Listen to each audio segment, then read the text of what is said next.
Now, Pro Tools is recording, and then Cool. We're synced. yeah, that's it. It's like a slate. All right, fuck. We're going. We're on. Yeah. This is the show. Welcome to episode, what was it? 15. 15. That's oh gosh. Stop. That's Diesel. Diesel's in the house. Diesel's our guest today. Always. We don't have a guest today. Technically, our last two episodes that we released, even though we record them in different order, had guests, right? Yeah. Cool. And we'll probably have, I actually was just messaging a guy about being a guest for a reason. Okay. What's the reason? He's a porn star. No, I'm just kidding. We already talked about having that guy on. But so the guy, Zack, that I was talking to, he was hitting me up about something else. But he is both a really amazing guitarist in the area. Like all the guys I do the open mic with, I always ask them, I'm like, who's probably the best guitarist in or like the best musician, frontman guy in the area and the local scene? And all of them are like, it's probably Zack. Oh. Because he has like this like bluesy kind of emotion with him and like really good musicianship, but it's presented in a pretty raw way. But he's the white belt at method that I think you should roll. Okay. He just did a tournament recently. He won most of his matches. He might have only lost. He definitely lost one. He might have lost another, but he did well. Cool. What as far as music goes, is he in like any local bands or anything? His band, well, he definitely had a band that had a name, but his main band is Zack, the Zack Cantler band. Oh. As I could bring it up. Does he play around town?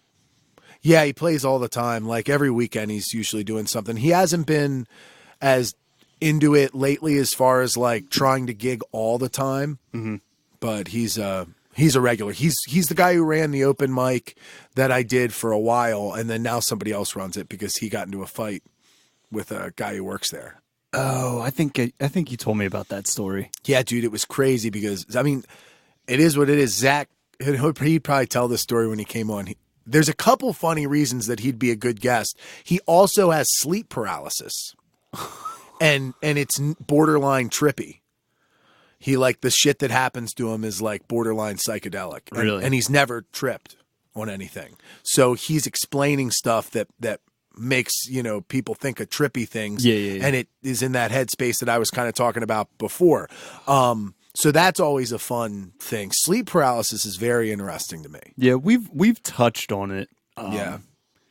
But just last night I was falling asleep on my back, and I can't remember the dreams, but I remembered, oh yeah, it's because I'm sleeping on my back that I'm kind of in this waking dream state when I sleep on my back. Have you ever noticed? They say that helps. No. But that's like, if he's going to come on and talk about it, we don't have to touch on it too much, but that seems like something I don't want to experience. Yeah. Was there something else you asked about him or no? Bands, just bands. Oh yeah. No, he just plays, it kind of sounds like progressive rock with like an emotional modern rock kind of sound. Maybe not overly. It's like singer-songwriter. He has like a dreamy kind of sound with like emotional build-ups. Yeah. It's good. Set it up. They play out really well. Like when he does guitar solos and shit like that, it's unreal. And I've been to a lot of concerts over the years, and I've seen a lot of metal bands and a lot of people who play out. I've seen a ton of rock solos live. Zack is really good, dude. Yeah. It's impressive to watch him. He's not just good, he's good to watch. Yeah. A fun player to watch. Yeah. Because this is actually funny because like his ex-girlfriend dates a guy that comes to the mic now. So it's all sorts of funny and awkward. I love it.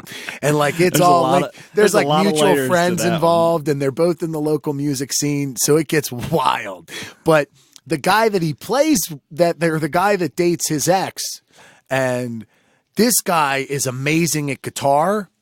And I would love watching him play, but he's missing like that balls or like that energy that I usually connect with, or I definitely like something that's super raw and open about somebody. He's a good guitar player technically, but just what you're saying, it sounds like what you're saying is he's good technically, but lacks the emotion.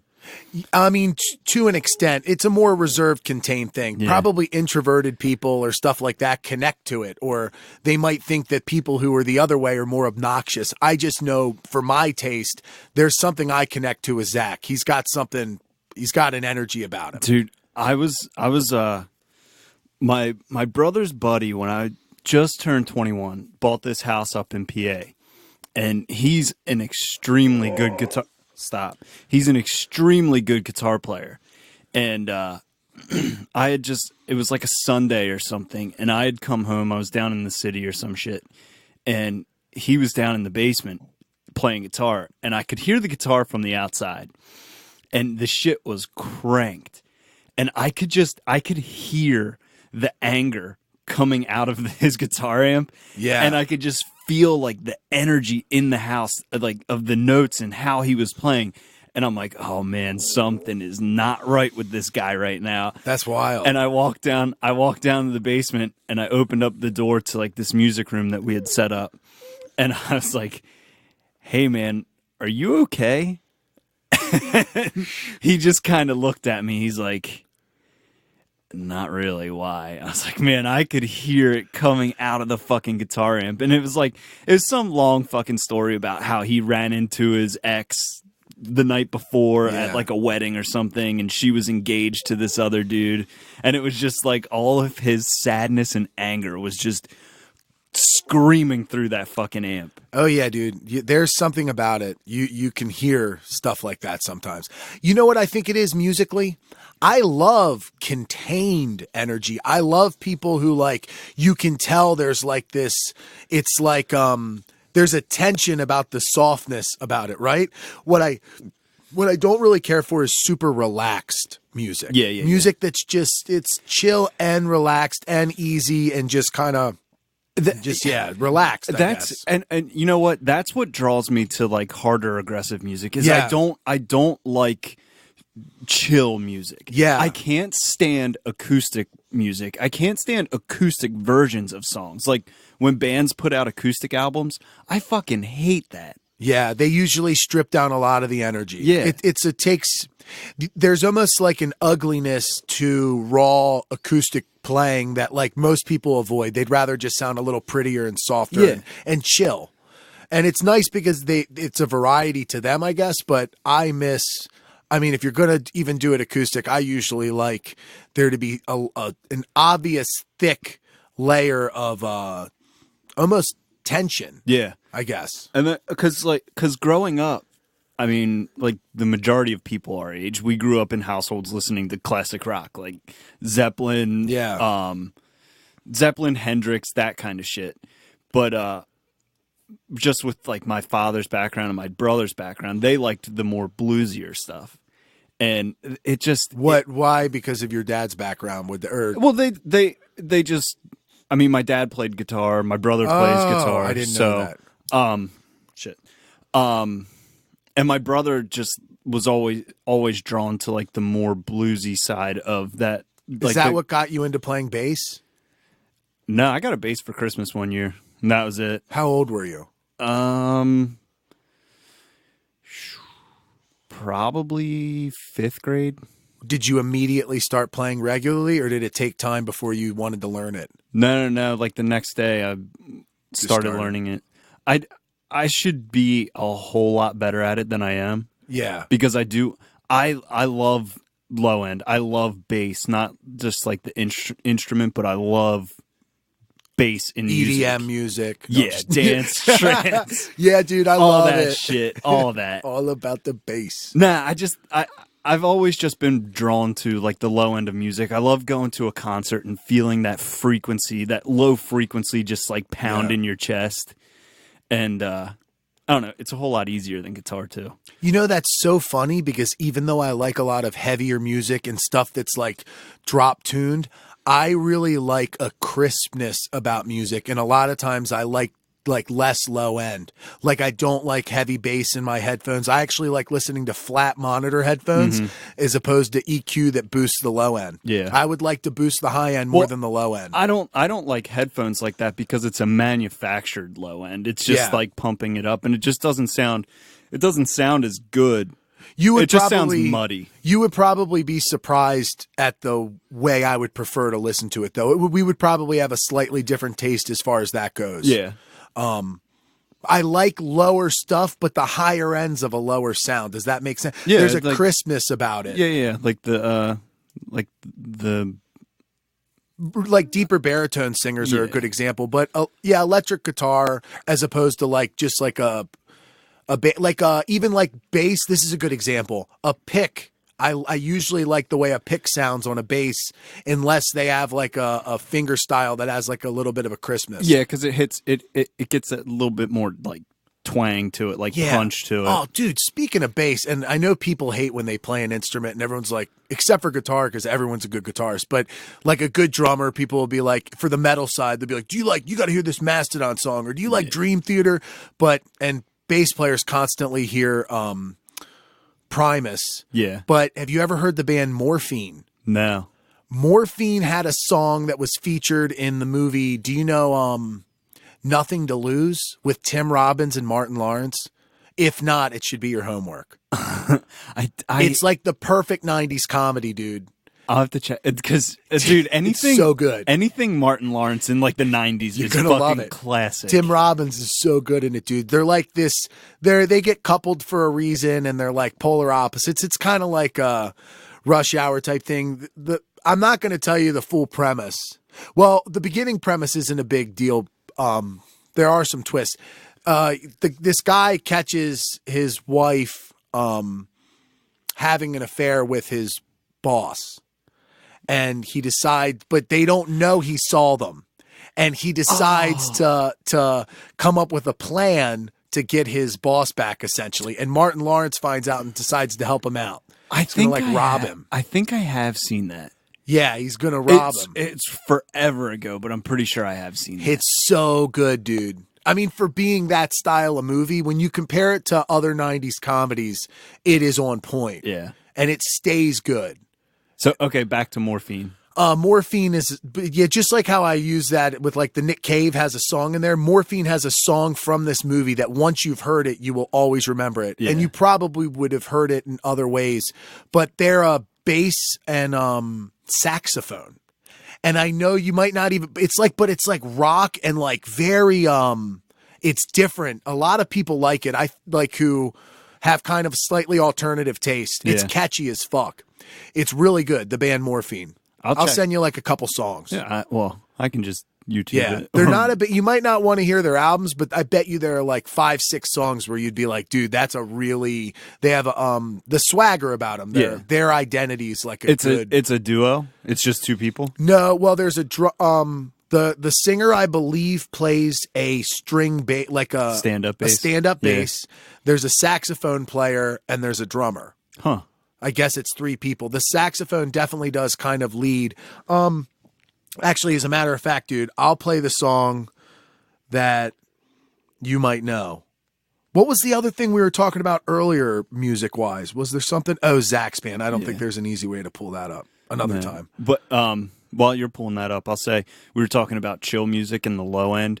The the type of chill music that has a fucking awesome low end is reggae music. Reggae? Yeah. I can't do it. What's your favorite reggae? I'm not that big into it, but I just love how that fucking, it's just a smooth, just booming low end. The bass in reggae music, I fucking love. Mm-hmm. It's just there, and it's just deep and fucking pounding. I gotta listen to it. I don't know anything off the top of my head. I mean, it's not. There's nothing notable like worth pointing out. Like, oh, check out this band, because a lot, especially like the new reggae bands coming out, are just so fucking phony. I know more about country than I do about reggae. I barely know Bob Marley. I don't know a name of another reggae act. That's okay. Is Sublime's not reggae? Sublime's like, they're reggae influenced, but Sublime's very, very, very reggae influenced, but also very like punk and hardcore influence. Like they cover like a lot of Minor Threat and some Descendants and shit. Speaking of like chill stuff, the type of relaxed music I do like, which is usually not something I would put on driving, even though I would enjoy it, just background music when people are over. But do you know the band, is it Portishead? I don't know how to pronounce it. And then there's Massive Attack. No, I don't know. It's like they're like the big pioneers in the trip hop scene, but the music is so there's like shit that goes on, and it doesn't sound electronic.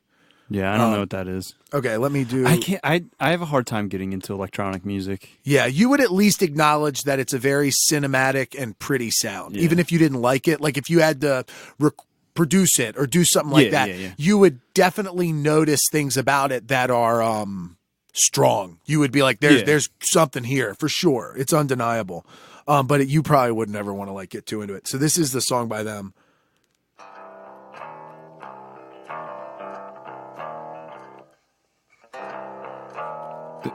This is Morphine.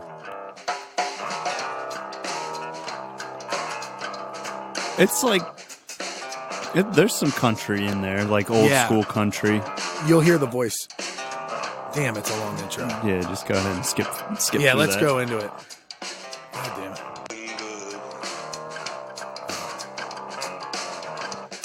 We'll come on a little closer, let me see your face. I've never heard this before. Yeah, and then this one's a little bit more. I'm gonna just go straight into the middle of a song, just to hear. Let's do.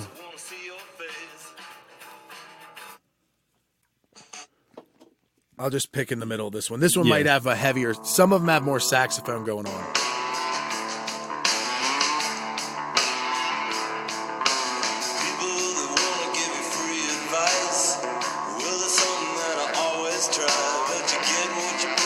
As you could imagine, it spans through. God, let me turn this off. Different genres.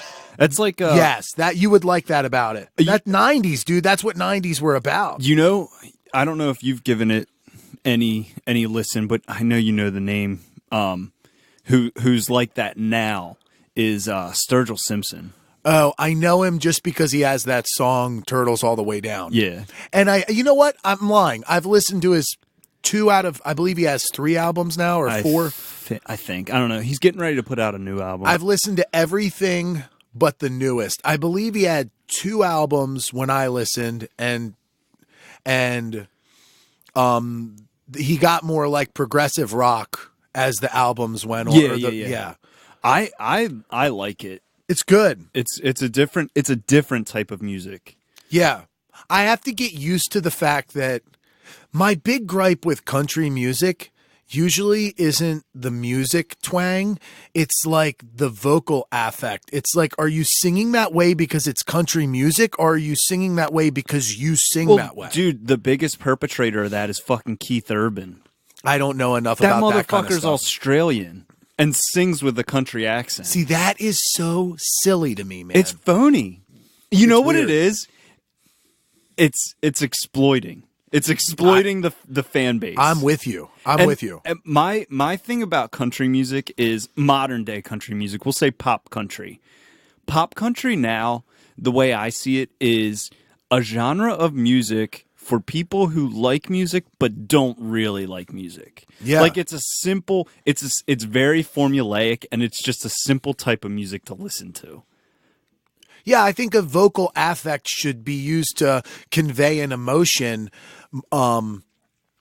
more than an identity, or at least not a permanent one. Like, it's so bizarre for me for you to do it every song. Like, if you want to have a little fun on one song and sound like somebody else, like, this is a little bit abstract for the average listener, but a band like Ween, every song sounds like it's a different vocalist. That band Dog Fashion Disco I grew up on, it's like, I don't care if you add affects for the purpose of a song, or definitely to convey different emotions. You get whispery, you get here, you go into different places, but like an accent that you're glued to, that's fucking lame. Oh, I know. Imagine if our friend did that. He just likes talking with an accent. I mean, dude, stop it. That's not your accent. Why are you doing that? Dude, the first time I heard Ween, or actually the first Ween album I bought, I think was Chocolate and Cheese. Dude, that's the one. Yeah. That's the one for everyone to check out first. I love that. Me too. That was the first one. I was so fucking confused because, like you said, And that was like right around the time when high-speed internet was really starting to become a thing when I got the album. Yeah. And I had to do so much research to figure out how many fucking singers this band had. Yeah. And there's only like 4 guys in the band. And I don't believe anybody but 1 or 2 sings. What's it, Dean? Dean Ween. Yeah. Yeah. I don't know for sure, but I believe he does most of the singing. That Ween's hard for me to get into because I don't like really weird music. Yeah. But some of their songs are fucking good. You get why it's up my alley. Yeah. You don't know where the fuck it's going to go. Yeah. When a new Ween album comes out, even though they got more tame over the years, it's like you could be 4 songs into an album and you just don't know what's going to happen at any moment. Now, I mean, it doesn't always blow me away, but I can listen. There are a handful of albums once they got started, like after their first maybe 3 albums. From then on, I like it all. I can listen to Chocolate and Cheese, The Mollusk, White Pepper, Quebec. They have one more album, I think, that La Cucaracha or something. Those albums I can do straight through, even if I don't love them. The first ones, have you ever heard any old Ween? No. Because they had a hit in the early 90s or mid-90s. Yeah. Push the little daisies and watch them come up, or whatever. It's like a weird mechanical voice. Yeah. I know what you're talking about. And it's a bizarre. I don't like that song that much. It's like when singing kind of goofy, like Dinosaur Jr. had a hit around then. Yeah. It's cool music, but definitely nicer the later Ween where a lot of it sounds good. What I love about that is they're a band where it's like we could play anything you probably think is impressive. Like we could play Metallica. I could sing pretty just like this person because they have songs where he sounds so nice singing. Playing is so amazing, but we choose to do this shit. See, abstract art in my mind is strongest when you have the capability to create any art that you want and you choose to create that. It's not like a hack, or it's not an easy way out. It's not a shortcut. Ooh. It's a choice. So like give me an example. I'm trying to understand what you're saying. Let's say you're a painter and the only shit you paint looks like the simplest Picasso stuff ever. Or maybe Picasso's a bad example. Let's say landscape. Like you're a landscape painter. Well, no, but that would be a bad example because a landscape painter has very meticulous detail and good. I'm saying like if you're making abstract music that shows absolutely no technical proficiency to the point where if you were to say, can you guys cover this song by this band? They'd be like, dude, I got to get a lot better to be able to play that. It's something when somebody is good enough to play what we would consider impressive music and decides to put out something that is a bit difficult or grating. I understand what you're saying now. Yes. I get what you're saying. So if I could draw a picture of this room perfectly and it would be nothing to do like the most detailed painting ever but then I choose to just do something that is maybe to the eye hard to appreciate, I would take a second and I'm going to give somebody a chance, like an abstract movie. If you've already put out a movie that's like straightforward and amazing, and then you put out something that's a little alternative, I'm going to respect it more than when everything you fucking do makes no sense. So, you want to be able to see that they can do the technical shit and aren't just making goofy sounds for the fuck of it. Mike Patton is a good example, even though I don't love him, like the singer from Faith No More, and then Mr. Bungle. He's been in a lot of weirder stuff. Tomahawk. He clearly has an amazing voice. He clearly can sound beautiful, but he likes to explore into other things. I see what you're saying. He could play with impressive musicians, but sometimes he plays with noise people. A good musician that's not pigeonholed. Yes, because if you're just pigeonholed to being abstract, I'm like, it loses its credibility. I understand what you're saying. And it's like, okay, are you making this music that sounds weird because that's all you can do, or because it's what you want to do? That's what. Yeah, exactly. Like I get it. If every song of Ween sounded different, but all of it sounded bad, I would not be as into it. Yeah. But because they sound good often, it's like, and damn. you know the musicianship is there. Yes. And there's a method behind the madness. They're not just banging on shit. It's a choice. Yeah. They don't have it's not that they don't have other options, and it's not that they couldn't be quote unquote better to the average listener or by standard, like, general standards. It's like to put it in simpler terms, it's like John Mayer. Oh, He chooses to do the like the sappy girly shit, and that made him millions. Yeah. And then he's got that side project, which is like real bluesy and fucking like shows off how good of a guitar player he actually is. yeah. People always recommend me to like my one buddy's good at guitar, and he's like, "You should learn a John Mayer song, dude." And I'm like, "What?" Check out. I think it's like the John Mayer Trio or something. Check some of that shit. You'd be. Oh, I know. He sends me good stuff. Yeah. It's good, And but it's tough. I wouldn't be able to play that right away. I absolutely love how John Mayer did that. He's like, you know what? I'm going to write these sappy ass songs to get my name known. Yep. I'm going to make millions of dollars and bang thousands of chicks. And then once I've made it, then I'm going to do my side project and play the music I want to play. Yeah. Definitely. That's very empowered. It's good. I like that. When I found out that he could play like that, I was shocked. Yeah, too often people become a slave to the machine and then just stay that way and lose the ability to actually want to create stuff for themselves. Yeah. There's nothing wrong with a commercialized product that makes you money, dude. No. Like, No. I have not. A lot of people hate on bands that had a one hit wonder that was like Butthole Surfers. Yeah. A lot of the purists hated on them when they had like a mainstream sounding hit. Dude, that's the nature of fans, though. Yeah. Anytime you start listening to a band and they're like relatively unknown, and then they hit it big with whether it's one song or a fucking whole album that is number one on the charts. Dude, this is a fun fact. You know the band Chumbawamba? Yeah. They actually were like a huge anarchist punk band. Yeah, I knew that. And it sounds nothing like, because the people who don't know, Tub Thumping, how does that chorus go? God, I'm not just trying to, I know it's an awkward one.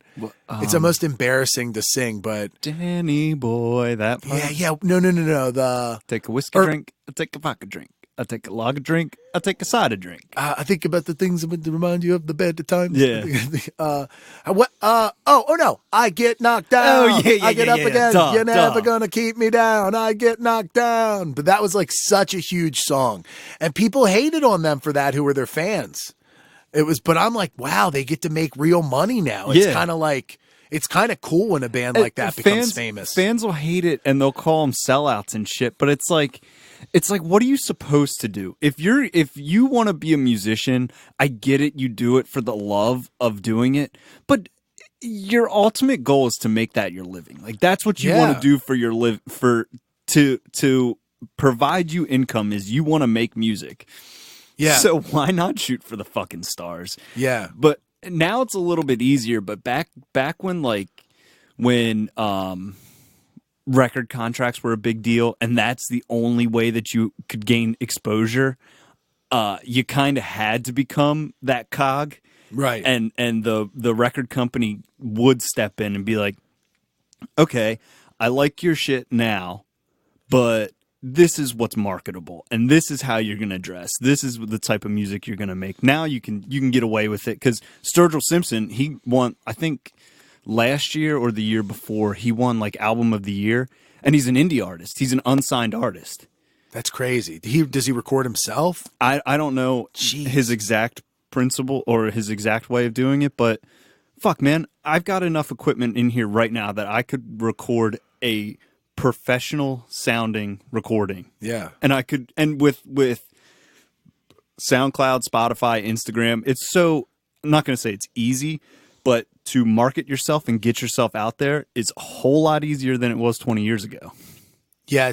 I mean, that's the thing is how much better can an actual studio make you sound? And a lot of times it's like, there's a nature of which, like Dave Grohl records stuff in his garage, stuff like that. There's a nature of what. Don't.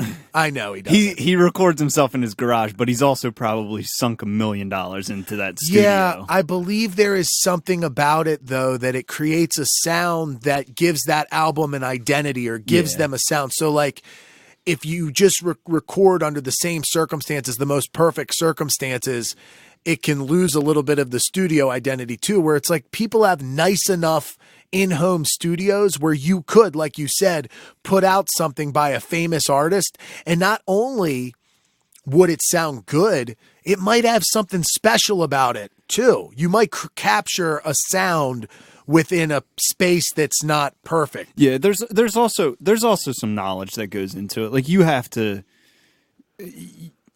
any average person could set up a drum kit and record it. And it's, if you don't have just the basic principles of miking, it's not going to sound as good as it could. It's gonna be passable. And like you said, maybe you fucking discover some awesome sound that makes that kit in that song or that album sound unique and sound awesome. But there's a little bit more that goes into it. I know. Yeah. I'm just saying, if you're a high level, if you're a famous band, you know people who know how to record and can just have you come over. That's what they do. They just bring in fucking engineers. I listen to a lot of bands that have switched from big studios to independent stuff, and you never notice a drop off. I've never noticed anything. No. I usually think they sound better. I know that's probably just a coincidence, or it's just a maturity of the band or technology, but it's still not noticeable that they aren't recording in a big studio. No. And that shit can be masked. There's so many different emulations now that you can record 100% digital, but put analog plugins on shit and try and recreate that sound, and it comes pretty fucking close to like going through a console. Yeah. So about that guy Zack, who the musician and all that, and doing the jiu-jitsu. Now that you heard me talk about jiu-jitsu, and now that you've like seen a little, because you haven't seen much jiu-jitsu, right? Nah. Does it make you nervous at all that someone might be able to put you in submissions that you don't realize you need to defend? Yeah. That's been a major concern from the beginning. That's the main one, is like, what if I don't know what they're trying to do to me and are trying to finish something and I don't even know I'm supposed to tap? That's a concern. But then again, also, I have zero knowledge. So I wouldn't know how to defend against anything. Anything I would be trying to do would just be a natural instinct. For me, having watched MMA, coming into a jiu-jitsu gym, unless somebody tried putting me in a gi choke, which it's obvious when you're being choked and can't breathe, I knew everything anybody could do to me. I had not everything, but to the point where it was like nobody was trying to hit me with submissions and I didn't know they were a submission. I knew what people were trying to do from the beginning. Yeah. Because I had watched MMA my whole life. Yeah, well, see, and jiu-jitsu I watched. I don't even have that basic knowledge. That's what I'm curious, because this is an interesting sport to enter without any background knowledge. Yeah. You've never really been an MMA fan, right? I've never been an MMA fan. I've never really watched any, like, the closest thing that I think could equate to it that's probably a little bit more mainstream would be, like, Olympic wrestling. Yeah. I've never watched any of that. I've never. No idea. I have, dude. My knowledge is fucking below minimal. It's a fun sport to see people try to guess, because it can go a million different ways. You have no idea the way somebody's going to guess to do jiu-jitsu. Yeah. If they don't know, because I can't relate to that. I had already known enough by the time I started that I had an idea of what to do. Yeah, I have none of that. That's funny. It would just be, I'd be going in completely fucking blind if we were to do this experiment. Dude, so this is funny. October 19th, I think I'm signing up to do a tournament, and that guy that we talked about on the last episode is going to be in my same bracket. There's not a great chance that we would go against each other because it's a single elimination tournament, and it'll likely be the biggest tournament that I would be in, because I'd be in like 2 or 3 brackets. Yeah. Because it's like the big one. It's like the absolute. Anyone can enter, any rank, any weight, I believe. That's the one we would both be signed up for. So it's like you lose one match, you're out. There's no advancing. And if there's like 10 people, last man standing type deal. Yes. So that's the way. I don't think they do matches for second. I don't think they do anything. I think it's single elimination all the way up. And it's not often that, I probably would only have a 50% chance of winning a match in that division. Yeah. It's the highest level of everybody competing at once. And believe it or not, little guys are the ones that are the hardest for me to deal with. So just when they're that skilled and that quick, it's hard for me to keep up. Yeah. So that's a tough division for me, but there's a chance we're going to go against each other if I do it. And I know he signed up for it and I want to do it. And my mom is going to be there if I do it. So wait, where that'll is be it? interesting. It's in Baltimore. Oh, what's she just coming up to visit or something? Yeah, she's coming up to visit. Oh. So it just so happens that there's a tournament that weekend, and it happens to be that he's signed up in a division that I would sign up for. That'd be interesting. So, yeah, it'll be Nogi again, but I'm sure he would try a little differently. Oh, the guy you choked. The guy I choked. Not the guy that, not the other guy. I know, I feel bad. I talked more about that guy than the guy that I choked. But I don't know much about the guy I choked. I was just explaining the backstory. That's okay. When I listened back to that the first time, I was like, motherfucker. Boy, did I say a lot. Ooh, that mouth was running. I know. That mouth just kept going and didn't stop. Yeah, I just have to trust the fact that I don't talk about a lot of people that way. So when I do, it's for at least a good enough reason. Yeah. I'm not saying everyone relates to the way I handle stuff. But the thing that keeps me glued to it is this is not the way you are, like, all the time. Yeah. Maybe certain things about it. Oh, you're referring to yourself. Yeah, like I've had a couple hundred matches. I've never got it into it with anybody, or I've never had to call anybody else out, or it's like this is circumstantial where I do feel pretty strongly about it. Yeah. So, yeah, I think I just like being able to be a little bit of a gangster sometime. Like, what's so bad about, like, I don't like you, you don't like me. We're not actually going to like beat each other up. No, like, dude, let's have some fun, man. That's completely fine. That's completely, it's completely fine. It's completely justifiable. And if the dude you choked or whoever you were talking about last week, if they get a little offended by it, so what? Yeah. Let it fucking happen. And not everybody has to hold hands, and we don't all have to be friends. Yeah, dude. I just like when I feel like, even if it's in the slightest bit, because it's more of a black and white line for me than a gray area. Yeah. When somebody I think deserves to lose, like I've entered the cage 3 times for a fight. Nobody did I think deserve to lose. 2 guys I thought deserved to lose, and they backed out. Like the 2 times I had it in my head that you don't deserve to fucking beat me. I don't like this, and this, and you acted this, and this way, and certain things. Then your intuition was correct at that time. If the two instances or one instance, the other one he might have legitimately been injured, but I had to contact the promoter and say, I heard through the grapevine that this guy has not been showing up to practice. What's the big deal? He goes, no way. He would have told me if he pulled out. Sure as shit, when he messaged the coach and him, they were like, yeah, I have an injury. I can't fight. And then I got to go against another guy. So 2 times I've had people back out, and then I got replacements. 1 time I had a guy not show up to the weigh-ins. Damn. Boy, did that piss me off. Because what, the weigh-ins are the day before? The day before. And he had sent his physical in the day before that. So he had to go get his physical again because they didn't do it right. Yeah. And he did it. It was the day of weigh-ins jitters. But he was garbage. He was like 0-5 and had never even had anything go for him well in a fight. Yeah. Had never even like landed a clean shot. Oh, and shit. all of his losses were like easy quick outs. Tapping early, like giving up kind of. Damn. So it would have been bad for him. Probably. I mean, you would hope. Yeah, there's no way of knowing. I'll tell you right now, but if he would have beat me back then, there was a chance. But if we fought now, knowing that the motherfucker no-showed me, and if I entered that cage knowing that he really fucking like, that sucked for him not to go through with that, I would be a whole different person that I've never been out there. The beast would come out. Because I never think my opponents deserve to lose. I just want to try to win. I want them to lose. Don't get me wrong. But I don't think they necessarily deserve it. And it just feels normal when you win or lose against somebody like that.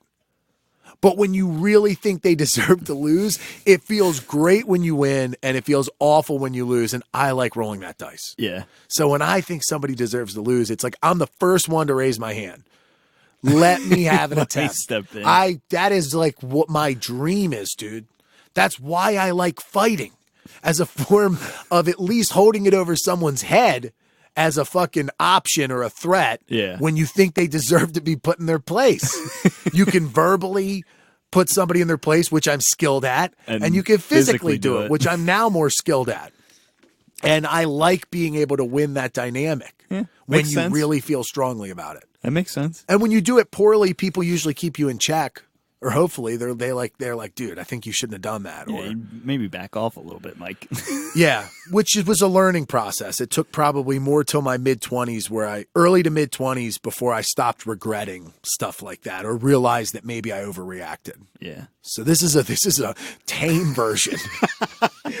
This is who would have thought that after last week's episode that was the reserved version of Mike. Dude, when I flip out and like let go on somebody, I always think to myself, like, this motherfucker thinks I'm hitting the gas pedal so hard, but really this is still contained. God, you've chilled out in your old age. Yeah, it's a contained. It's there. You still feel contained. You're looking for the way to tame it a little and ease it, as opposed to just being fully let go. God, do you just, if this is you dialed back and you a little bit more reserved than in your early 20s, do you just feel like fucking bottled up? No, because I always let it out. I mean, it's contained as far as I know. This is the way it's contained. It's enough. It's as much as I think the person deserves, right? Mm-hmm. But not everybody deserves like all of it. So it's more finding an appropriate level amount for that person. If they up case the ante, specific. if they up the ante and they tell me to go all in and they really cross that line, then they're going to see that I can up it more. That I can take it as far as they're willing to take it. I think I have that amount of energy. Nobody's going to outdo that. They might beat me, but nobody's going to outdo the energy I bring to the table. Yeah. That's what I think. Okay. I don't know. But no, it doesn't. I don't feel bottled up. I mean, I might imagine stuff like driving. It might like be in my head throughout the day occasionally. It doesn't keep me up at night. I'm never a grouch to be around. Like if I have tension with somebody, if I'm hanging out with my girlfriend or I'm at the gym, nobody would ever know. Yeah. I never let it out on other people. But I do imagine saving it for that person. And it's in the back. It's in there somewhere. There's always that little nugget hanging. And when I let it go, I do, when I get to have that opportunity, I do feel a little weight off my shoulders, but that weight doesn't necessarily hold you down or hold you back. No, it's just you're preparing for something. Yeah, I get it. Yeah, just get you prepared. You know, I have to go to a wedding today in Ocean City. You like weddings, right? Yeah, I do like weddings. I like getting dressed up. It makes me nervous to go to a wedding. Why? For a lot of reasons. You don't know who you're going to be sitting around. So like I'm going by myself. Well, do you know anybody that's going to be there? Oh, yeah.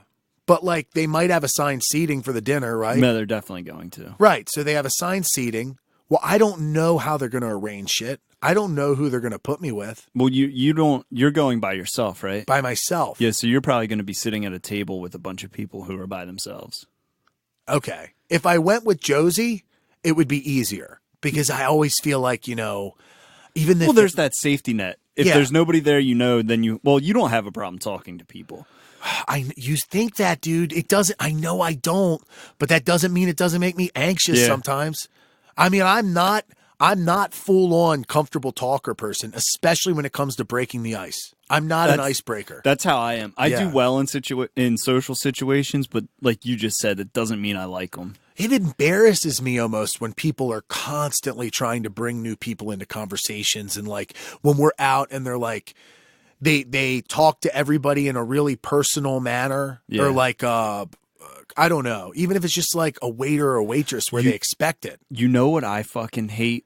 Talking about bringing new people into conversations and stuff when now it's not a big deal because I know all of like my girlfriend's friends and their husbands and boyfriends and shit. But when you first start dating that person and then you go and hang out with their friends, and maybe one of them knows a little bit about you, like her one friend's husband plays music, so he would like, not to say, this is just an example, not to say that this actually happened, but say him and all his friends are in a circle talking and be like, oh yeah, Steve records and mixes and stuff. And then there's just that one like minute of conversation that you can actually participate in. And then after that, you're just standing there and you're just lost. And they're back to having like their friend conversation and talking about the shit that they know about and the people that did this last weekend.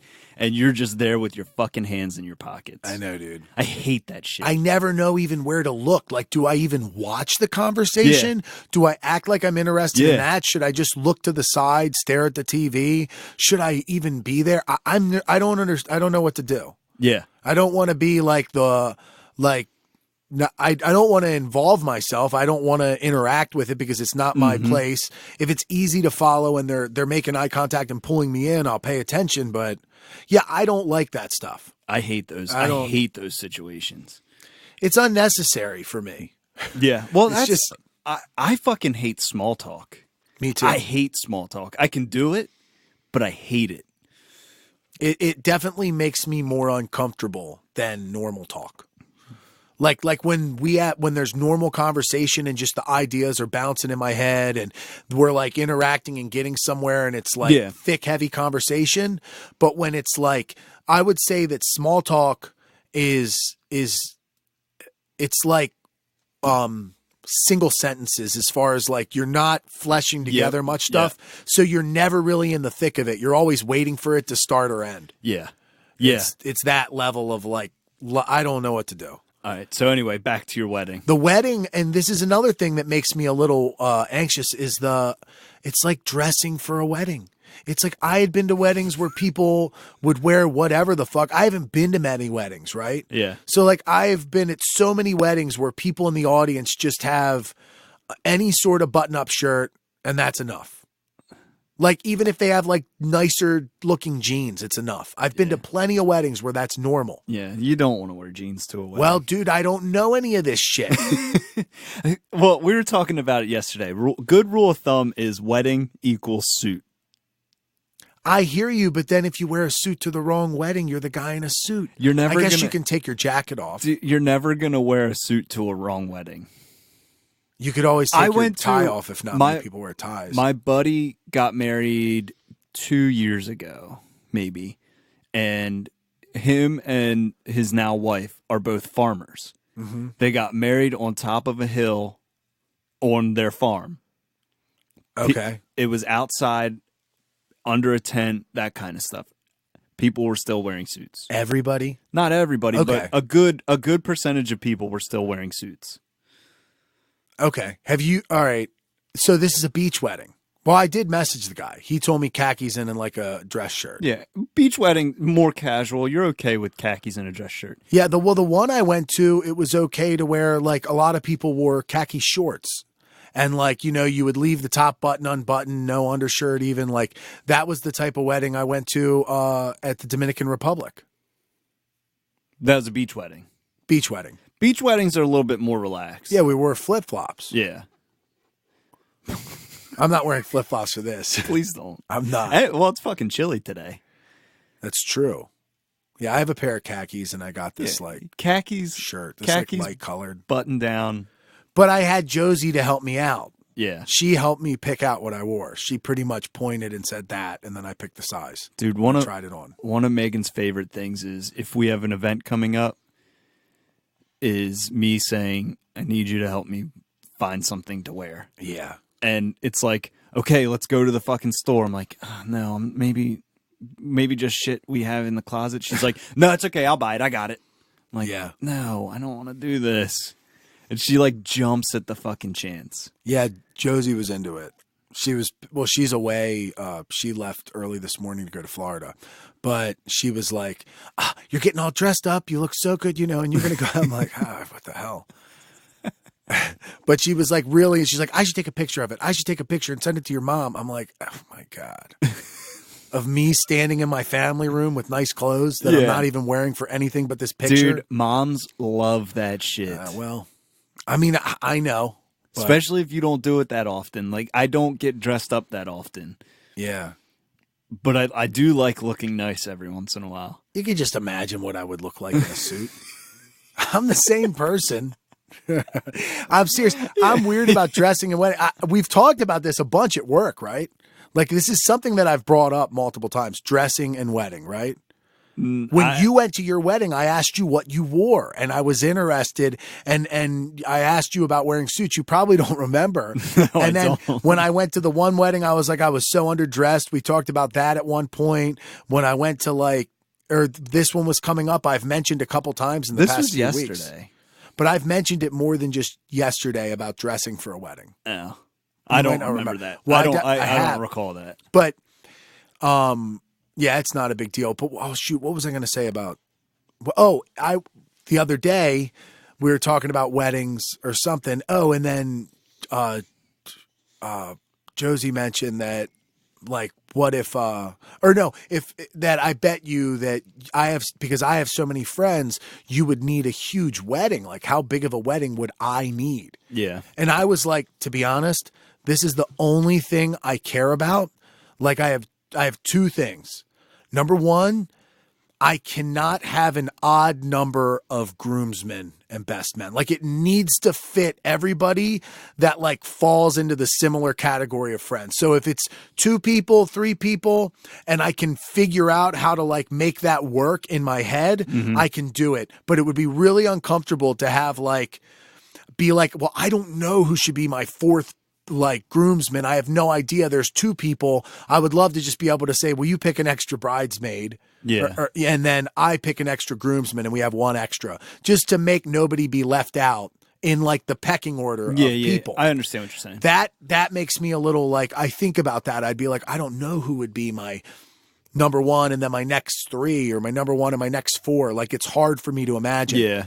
But I would make that work. The other one is, I would want to put on the thing, I would love if people just wore whatever they wanted or were comfortable with. I'm going to dress up. I want to look nice for my wedding. I want to wear a tux. I want to be as good looking as I can in that day. But why impose that on anybody else? I don't give a shit. They're there to watch a movie. No, dude, I get it. Wear whatever you want. Especially because the amount of time that the dressing up is really needed is for the fucking ceremony. And like, a third of the audience, or at least a quarter of the audience, had to go out and buy stuff. Yep. I buy stuff pretty much for every single thing I go to. Yeah. Yeah. Well, I have my one suit, so that if I don't split the fucking pants in that, then I'm good. Yeah. And I don't have to buy anything. Yeah, I do have a suit. Do you think I should? I don't need to wear a blazer, do I? Nah, I think you'll be all right. Just a long sleeve shirt. Yeah. No jacket. I mean, if you have a jacket, I don't think it would hurt. You're not going to be overdressed. I know that. I guarantee you there's going to be... You all right? Yeah, dude. I'm not saying I've never been overdressed, but that's for, like... You're right. It's very hard to overdress for, like, a wedding or a funeral. I mean, but I like to teeter the other line. I'd rather know what's in the safe zone, but not overly dressed up. Like, do I need to wear a tie? Do I need to tuck in my shirt? Yes. Tuck in your shirt. Even if you're not wearing, but that's some beach casual weddings. People don't tuck in their shirts. You can pull it off if it has, like, a nice look. No, if the fucking groomsmen are wearing, like, Hawaiian t-shirts, then yeah. Oh, jeez. Dude, all right. Tuck in your shirt.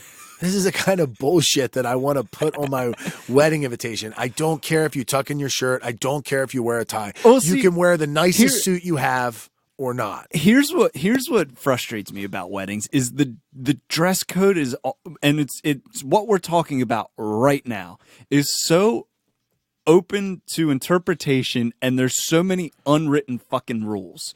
It's like you were saying, just put it in writing what you want. Yes. Where, like, put, like, women in dresses, men suits, or pants, shirt, tie, jacket. How fucking easy would that be? Instead, you don't know that you need to tuck your shirt in, but that's what you do. You tuck your shirt in. Like, that shit, it shouldn't be so unwritten and so fucking, like,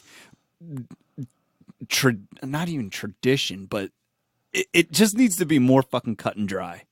Yeah. Like casual or not.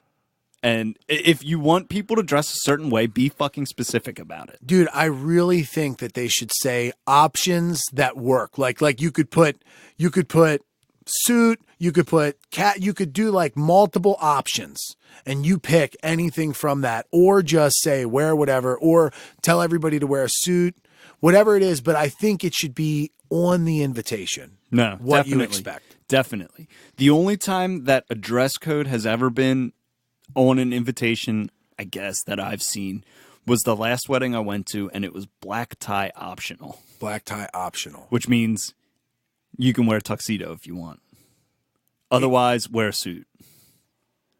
So black tie optional is including the option of wearing a tuxedo, or is it including the option of wearing regular suits?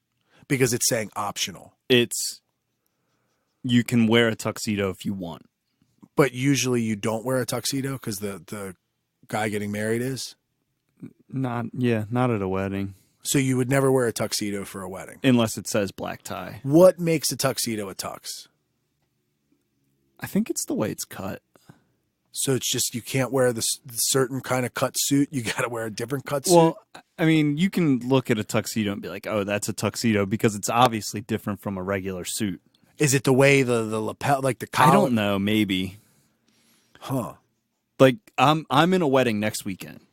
It's the jacket that implies that it's a tuxedo. I think so. Right? And the pants maybe too. I think tux pants have a stripe down the side.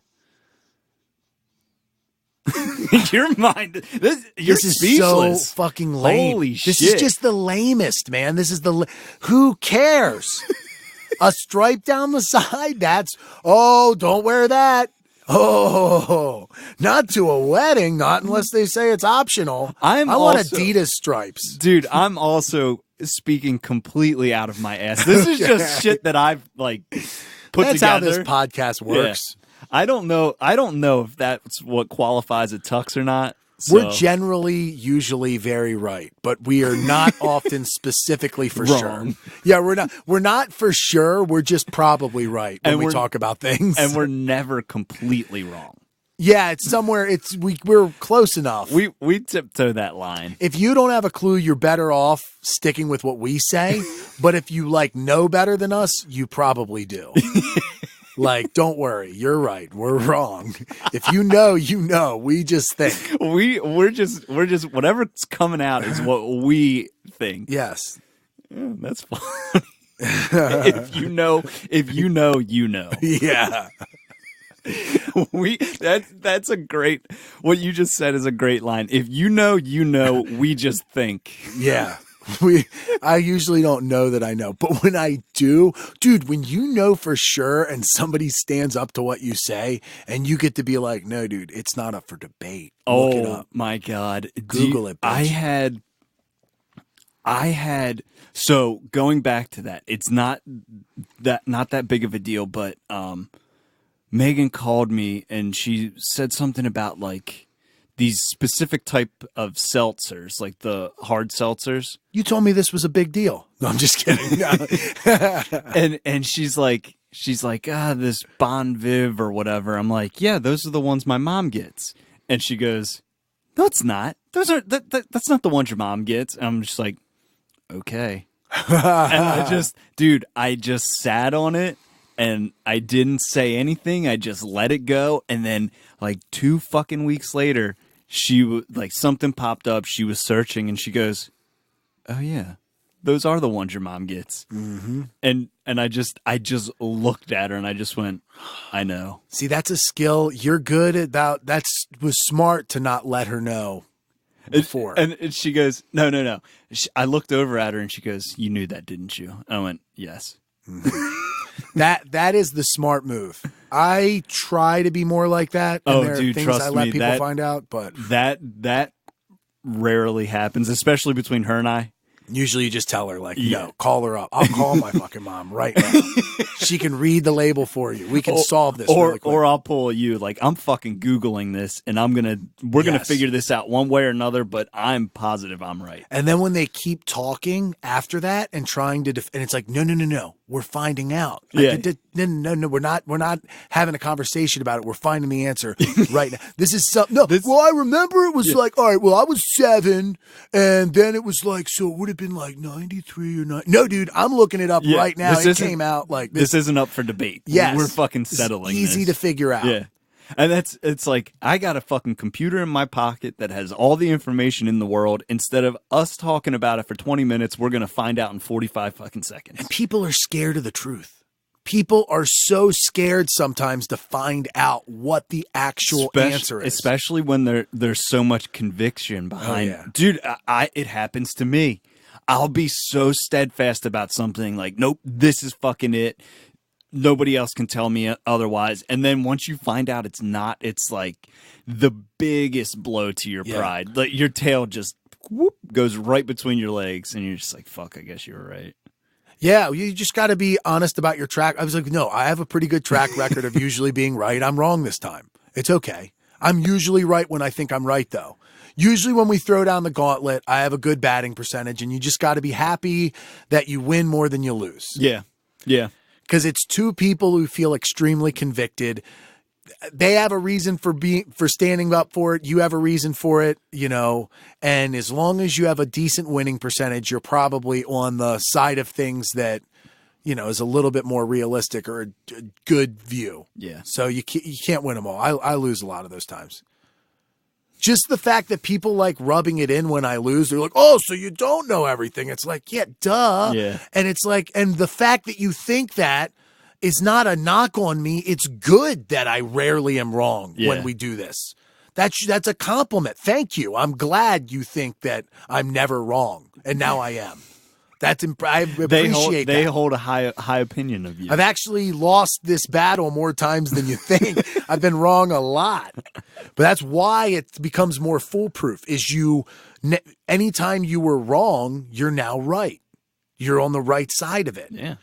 Dude, I swear you could prove somebody wrong for sure, and then the next day they'll go back to the wrong shit. They'd rather do it the way they had it in their head. Oh, yeah. That's how crazy people are with truth. They don't give a fuck.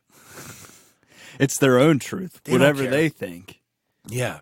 Whatever, beliefs, whatever I was going to say is fucking stupid. I'm just going to drop it. But where did they do that study? Yeah, well, how many people were involved? And it's like, you don't even know shit about studies. What website did you get that from? Yeah, but you can't trust. Wikipedia is not real. Can't trust that. That just gets on my nerves. Sometimes they're right. Like, there's a reason to be skeptical. But, like, when it's something, and when people talk shit on Wikipedia, I'm not saying Wikipedia is always right. And you do find times shit's wrong on there. Come on. That is as reliable as a website probably gets, as far as if you're looking for Google results. And considering it's always one of the first searches to pop up. If you were going to Google and like look at a reliable source, Wikipedia is probably as high percentage as any sort of like result. Wikipedia is legit. We live in an interesting day and age of knowledge. Dude, fuck yeah. I was talking to somebody about it sort of along these lines. I was talking about how she's like a teacher or something. And I was like, it's crazy. I doing a book report now would be so fucking easy. You can look up everything at your desk. I remember like checking out encyclopedias and science, dude. You can Google questions. You can find answers to any your homework, history. You could just solve it on the internet. That's a fun way to learn. I think if I were to be a high school student now, I'd be a much better student. Yeah. Because a lot less work has to go into finding out information. Yeah, dude, I'm 100% on that page. I think that using the internet to learn is probably one of the things that defines who I am to a degree. I'm the same way. Yeah. I'm looking up more informational shit. Now, it might not be like relevant information, but it's about stuff I want to learn about. I'm probably doing that more than like surfing on Instagram or something. So it's like, you know, when it's like, is anyone here a doctor? It's like, does anyone ever look this up online? Yeah, I have a bunch. I know I'm right on this one. Checked like 8 different sites, like 7 out of 8. We're right online with this. It's good to go. She should just eat some ashwagandha. Oh, it's an adaptogen. That's what they say. I don't know what that means. It's very good for that. It's like people. There's all sorts of stuff I learned. Like when we were talking about how I would get like warts on my hand when I was like maybe I haven't had any in forever, thank God. But it's been like a handful of years. But I know all of the ways that they recommend to do it. And I've read a million fucking websites. Yes. I'm like the person that if I've ever dealt with a problem. Duct tape, apple cider vinegar. I know it all. Yeah. I know why they work. I know what works, you know, whether it's the super glue, whether it's like using a pumice stone and then putting stuff on it, the acid shit they do, the freeze off stuff. You know, there's Manuka honey. There's all sorts of stuff you can put on it. Castor oil. I just know garlic, onions. Yeah. I know the right way to do all of those techniques. Earaches, I know pretty much every one. But every time I get it, I learn more. Yeah. Or somebody else has it, and I have to look it up. 'Cause that's just the way it works. More people should do that. I think so. More people should be quick to learn online. Yeah. I fucking replaced the alternator in my car from just watching one YouTube video. Yep. Every time I have to change brakes on a new vehicle, instead of just guessing, which is what I used to have done, where I'd be like, well, I know there's going to be this. I know I'm going to have to C-clamp the caliper back. I know the general things, but I don't know the setup of this. I watch a video. Dude, it took me longer to jack my car off and take my tire off. Jack it off? Jack my car up. And that's terrible.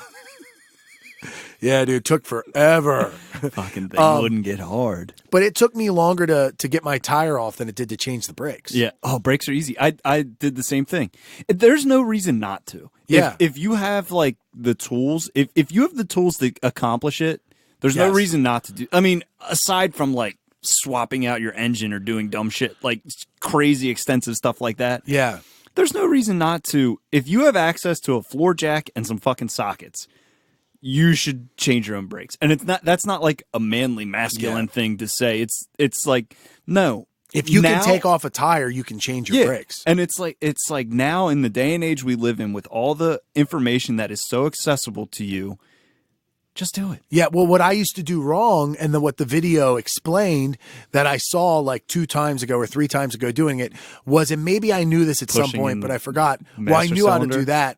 But when you take off the bolt to get the rotors, not the rotors, the whatever the pads go in, that piece up top. Caliper? Yeah, to get the caliper up, you don't need to take it off. I used to take my caliper off. No, dude. You just take the one up and you slide. Yeah, they just slide in and out. Well, I mean, like you can. There's the 2 bolts on the caliper. You take one out and you rotate it up to access the pads, as opposed to taking both off and lifting the caliper to look at it. And then you have to line it back up. You have to. So it was like, unless you're going to change the rotors, you don't need to take the caliper off. But I never knew that. Oh. I used to always just take them both off and then have it in my hand and try and line them back on with the new pads. And it would definitely be harder. It was harder to get the whatever I guess it's the master cylinder. I think that's whatever what you it's called. C-clamp in. Yeah. And you have to push back in to slide the new pads Yeah. in. Like, even like if you had to change your radiator or there's a lot of things that usually that's not the hardest thing to do in a car. Yeah. And a lot of the times for me doing stuff like that is just like the thirst for knowledge and wanting to learn how to do that. And just, because as a kid, my desk drawer was like filled with taking apart electronics. Yeah. Because I would take them apart just because I wanted to see what the fuck was inside. But yeah, definitely. Now it's a combination of wanting to see how it works and wanting to learn something new and wanting to do something like that and saving money. Yeah. It's a financial decision. It's like, usually for me, it'd be more financial. Yeah. Of course, with something like brakes, it's like it saves you $100 easy. Dude, when I replaced my alternator, that would have been a couple $100 fix. To take it to a shop and have to pay for the labor, the markup on labor at a fucking garage is insane. What did it take you, 30 minutes? Well, no. It took longer? It took me like 2 days because I kept my car's a Volkswagen, so it has like special bolts and bolt heads and shit. So I had to find that, and then I got the wrong one a couple of times. But actual labor, if you have every tool you need and everything like that right off the bat. Oh, dude, it's quick. Yeah, an alternator's quick. Yeah, 4 hours maybe. Yeah, what do you got to put like a belt around it or something? Yeah, it can be an easy change on some cars. Now knowing how to do it, yeah, I could probably do it in 4 hours. Okay, so it's a little more extensive on your car than the average and car. it's tight. It's a tight space. That's the problem. So because like, I had to drop out my AC compressor. Yeah, because there's just it's a car. It's not like an SUV with a big engine bay and a bunch of room to move around. So they were like, you can loosen the motor mounts and get some wiggle room there. And I'm looking at it, I'm like, well, the fucking AC compressor's right there. I'll just drop that bitch down and save. I don't want to fuck with the motor mounts. I don't know. Yeah, no, it's fun to learn that kind of stuff and go through it, but that's even tougher than the average vehicle, I'm sure. And like the pride that comes along with doing something like that, just like, oh shit, I just did this. Yeah. I feel very good after projects like that. I feel very good after any project, like all the sound absorption in this room. I built all these panels and shit. Yeah. No, it's definitely not. You definitely take pride in stuff like that. And the easiest thing is this, like, you may not be able to do it, but watching a YouTube video is going to let you know to whether or not it's in your wheelhouse. Yeah. If you watch a video and read a step-by-step thing online, you're like, I know whether or not, 99% sure whether or not I can do this. Mm-hmm. If you look into it for even any amount of time. If you spend 20 minutes playing on your phone, you'll know whether or not you can do something on your own. Yeah. You get an idea in a sense. Yeah. That's why I like cooking. Yeah. Cooking for me falls under that category. Learning the process of doing something new. I don't know. I just like doing that kind of stuff.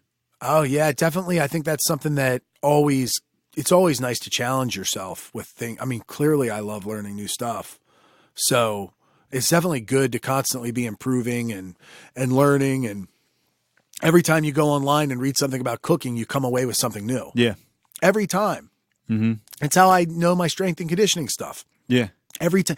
It's like, even though I know how to treat someone with sciatica, every time I hit the internet and I'm watching a new video or I'm watching an old video that I remember helped me, or I read something, there is a detail I come away with that I either missed or forgot or whatever, and I'm better for having read it. Yeah. So like when I'm online, I constantly do strength and conditioning stuff. I will say this, you are impressive with that.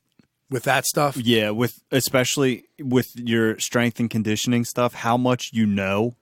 Like if someone says like, oh, my back hurts when I'm doing this exercise, you can be like, well, it's probably because of this, and then this is happening because you're doing that, and then like your ankle's twisted in too far and you got to straighten your knee out, and you just like link all these things step by step. The knowledge that you have for that is impressive. That's definitely the thing I've taken the furthest. Yeah. It's not like a lot of trainers out there who just they don't know. They've heard why something's hurting, and then they just tell you how to correct it without actually knowing why. Yeah. Or what to link all the things together to come back to this one result. Yeah, it takes time, and I have the fortune of a lot of experience now. Yeah. Because I've been doing it my whole adult life. Yeah. And I have a serious tenure now with it and a wide variety of people. It's the 10,000 hours thing. And and it's been like something that stuck with me. Like since I was 17, I've done strength and conditioning on my own competitively, for fun, for weight loss, for everything, for the entire time. I have not stopped trying to improve. Yeah. And I've gone down a bunch of different paths with it.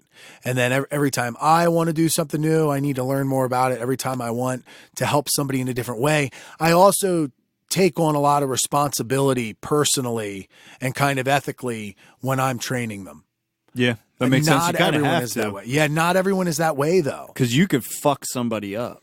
They almost feel like the client is like an annoyance to them sometimes, or like it's not as much of a, they don't take as much of a sense of accountability. Yeah. Yeah, we're probably getting pretty close to the end of this one, but another 75 minutes. Yeah. It's nice to have just a normal episode. Yeah, that's it. This one wasn't like overly funny or nuts. There was nothing crazy. No. It was just talking. Yeah, that's nice. We had the 2 guest episodes, but the last 2 we technically recorded. The one that was the stuff where we break down the fight stuff. Yeah. The other one It was intense. was the DMT talk. So it's nice just to get a normal episode out there. The small amount of people that listen plus us, I think, needed a break. They were like, "What in the hell is happening to this podcast? These guys." This is the cool down period. Yeah, don't worry, we'll have a porn star on soon. And Sure, something will happen. We'll get right back into it, dude. Yeah. I'm excited to talk to that guy. Yes. When we initially brought it up, and then once I found out that like you were saying that he was excited to come on and like wanted to do it, then I started getting excited because that's for as accessible and as prevalent as porn is. How often do you meet someone who does it? It's so crazy to think about it like that, but it's true. Do you know anybody from our school or anybody that got into porn? No. I know more. Like there's like a handful of chicks who became strippers. Yeah, but not strippers because I know probably like 3 or 4. Yeah, but porn's different. It's I it's don't a know whole anybody. different level. There's nobody that you could point to on a screen, to my knowledge, that I would know in any way. Mm-mm. But here's this guy. Yeah. It's wild. It makes life more complete. You're more in tune with life when you have a connection into something so prevalent. Yeah. And it's cool because I know what it's like to be that role in people's lives. Like I am oftentimes the only comedian my friends know, the only MMA fighter my friends know. But it's cool to be the only one. Like I made the joke to him, and I think I might even said it on one episode. It's like as cool as you think it is that you get to come to this gym and hang out with real fighters and like all this like legit shit that you think is cool. We think it's awesome that we have a porn star here. Like one day we were sitting around talking and we're just shooting the shit and everybody's talking. And the second he starts talking and it's about like work or something, shut up. Everybody shuts up and looks. Yeah. It's like you can hear a pin drop between the words and all our eyes are on him. And it's the only person in the room. And meanwhile, he's this brand new white belt. But when that guy talks, everyone's listen. curious. Yes.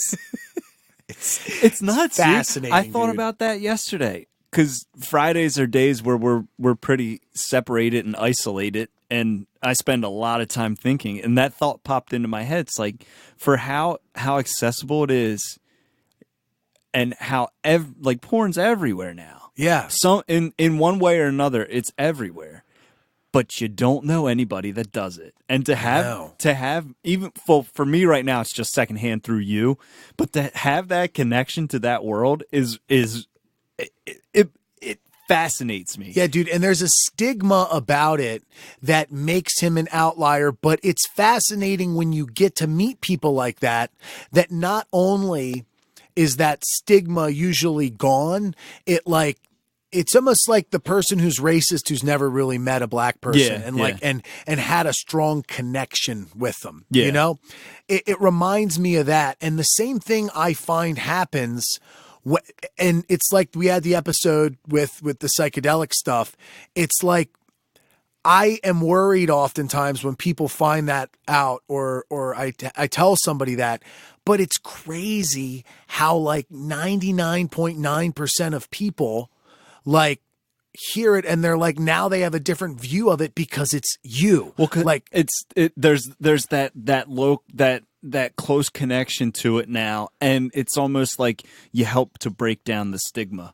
Yeah, of it. more times than often, they're not going to think differently of me. They're going to think differently of that thing that they had a stigma about. Like, I'm not going to think that differently of Kevin, finding out he does what he does. I can say his first name. Are you sure? It doesn't matter. It doesn't matter. He doesn't care, but I'm sure it'll come out in the show. But God, if I have to call him Don the whole time he's here, Mr. Baltimore, Mr. Baltimore. I'm calling him Mr. Baltimore, dude. Yeah. When he comes in, I'm like, "What's up, pimp?" And I make sure I tell him that. I'm like, "Don't worry, I call everybody pimp, not just you." What up, player? I call everybody pimp. Dude, all I know is I'm excited for that conversation. It's Yeah. I can't wait. I hope it happens. I hope it's sooner rather than later. Yeah. Here's a way to think of like that comparison, and I've thought about this before.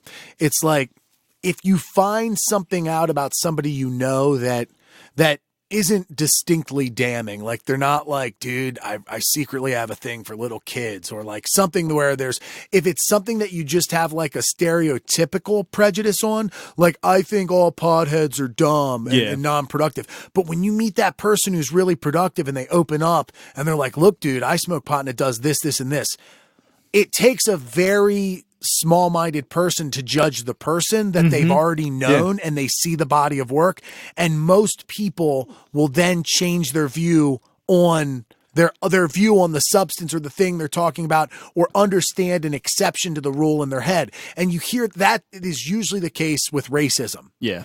Even if they stay a hold of that racism, once they meet that person that they like, they will defend that person. Yeah. Maybe they'll say, oh, they're not like every black guy or whatever. They still will be glued to some aspect of racism usually, but it lightens their stance. It's that what you were just explaining is a very old school way of thinking.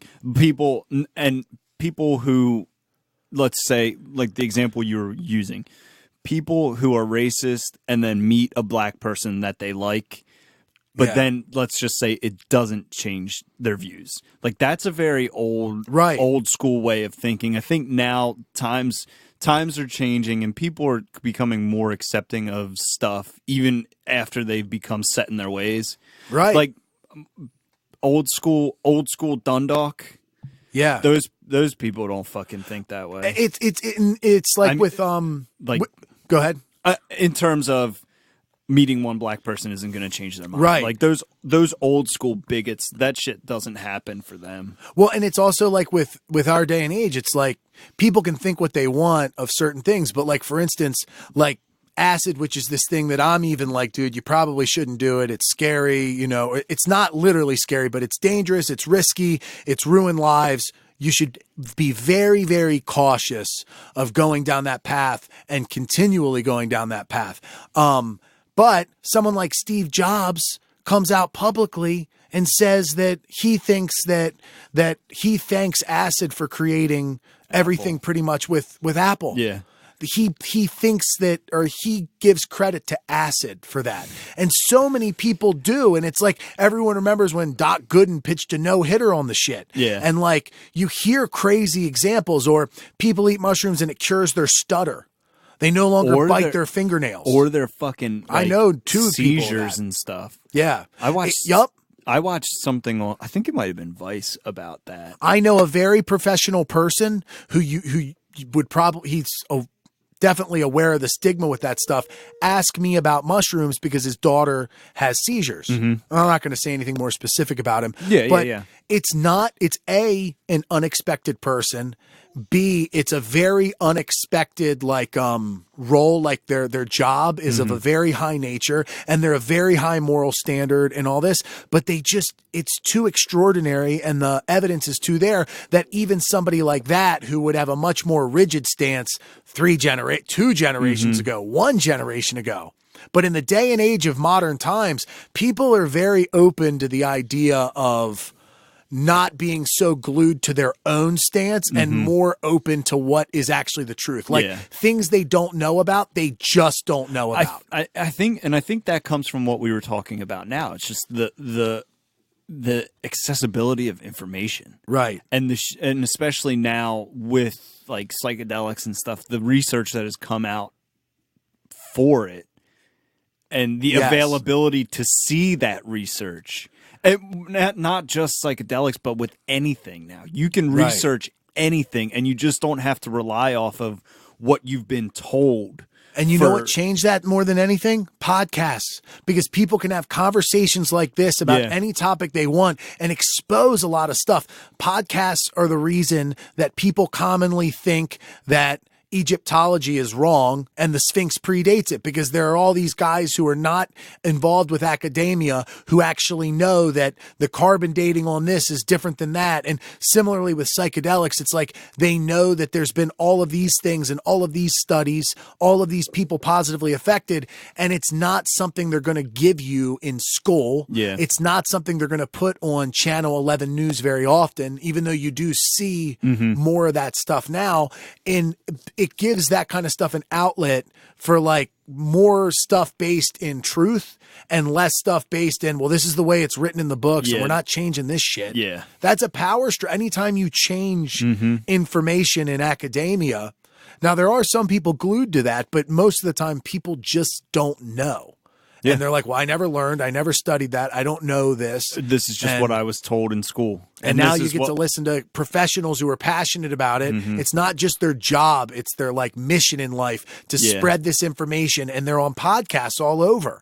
And then you can look into them. Usually you go on a YouTube video, and if you see that it has 200,000 likes and less than 1,000 dislikes, you're like, that's more than a 200-to-1 ratio of people supporting this. It's probably pretty right. Yeah. People already fact check. And then once one person exposes somebody as being wrong, the likes and dislikes go a long way. Strength and conditioning videos and like stuff can be the same thing. If you're looking at a video that's supposed to be for sciatica and it has overwhelmingly positive reviews, that's enough of a reason to say it probably works sometimes. Is probably a good way to go about it. Yeah. So when you have an expert on a podcast talking about aliens, and he's saying a lot of bullshit, people are going to expose him in comments on YouTube. Yeah. That's like the art of learning how to use the internet to your advantage. Because eventually you're going to learn how to do little fact checks. You're going to go on Amazon reviews. Well, because you learn that kind of stuff, because otherwise you're just going to be spinning your wheels looking at so much instead of deciphering. Right. Figuring out those tricks that you were talking about, because that's what I do. I do that kind of stuff. You're going to spend a lot of time sifting through a lot of bullshit just to find what's right. Yeah, dude, Amazon is the modern day Consumers Reports. You know the Consumers Reports magazines? Yep. The internet. If you go know to how to Amazon, use the internet, look at a product and look at the reviews. Exactly. Because when I buy any fucking thing, I spend too much time researching it. Yeah. And I'll go to Amazon and I'll check the reviews. Like audio gear, I'll spend days figuring out what is going to be the best bang for my buck, essentially, and where I need to go with it. Dude, this phone case, it's beat up and it's old as shit now, but I spent 4 fucking days reading phone case reviews to figure out which one is going to be the best. Yeah, no, I'm the same way. And then you get really wild because you get the ones where it's like you see these positive reviews, you're unsure about the way they're written, and then you see the negative comments. Don't trust this company. They do fake reviews. And then you see like 4 more and you're like, damn, like this is some deep shit I'm getting into. And but you're ahead of the curve if you look into it. Yeah, fucking Amazon has changed a lot of things. Has changed, like you were saying, it's the Consumer Report now. It's nuts. Oh, so we should say before we wrap it up, I think we should start saying this at some part in the episode. Like and subscribe. Yeah, like and subscribe to anything that you listen to. It's not going to be a nuisance if you click subscribe. It'll help us, and anything you can click like on. If it's on your screen and you're able to do it, feel free to do it. But also at Dizzy Street Talk Instagram. Yeah. Which we're going to start building our Instagram.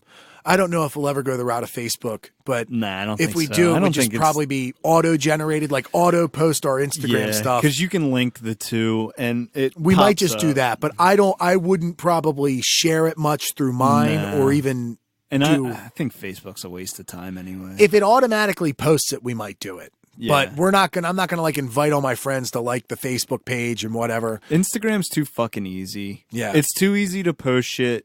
Facebook Facebook just gets flooded with people's dumb shit opinions anyways. It's just, to me, it's not worth it, and it's a waste of time. Yeah. So, and then the YouTube videos, I've been doing them under my YouTube. Yeah, I think we should set up playlist.